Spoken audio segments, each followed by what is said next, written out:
ministro Alexandre de Moraes, do Supremo Tribunal Federal, ele determinou a soltura de um grupo de suspeitos de participação nos atos golpistas do dia 8 de janeiro. Assunto para a gente discutir ao vivo com o nosso Igor Damasceno, que volta para cá, direto de Brasília. Igor, o que essas investigações apontam? Eles foram soltos porque ficou comprovado que eles não estariam aí envolvidos diretamente nesse ato? Ou é uma soltura, digamos assim, para que eles respondam o processo em liberdade? O que o Alexandre de Moraes determinou aí nessa decisão?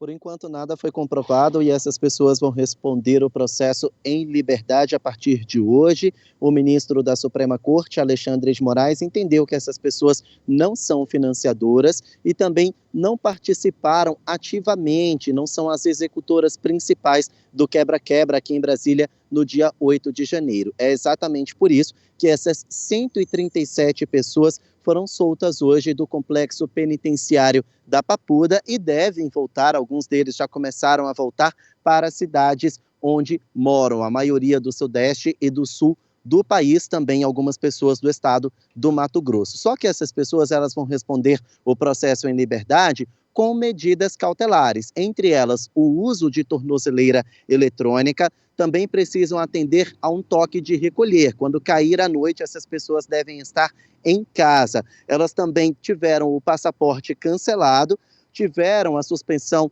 do porte de arma e não podem fazer uso das redes sociais. Elas também não podem conversar entre si, justamente para não trocar informações que podem atrapalhar as investigações do inquérito do ato antidemocrático que foi prorrogado por mais 60 dias. Até o momento, pelo menos 603 pessoas foram liberadas da prisão do complexo penitenciário da Papuda desde o dia 8 de janeiro, aquele fatídico dia que teve aquele quebra-quebra aqui em Brasília. Até o momento, 803 pessoas permanecem presas no complexo penitenciário da Papuda. Essas pessoas podem responder por atentar contra o Estado Democrático de Direito, por associação criminosa, lesão corporal e depredação do patrimônio público. As investigações continuam por pelo menos mais 2 meses e a gente vai seguir acompanhando.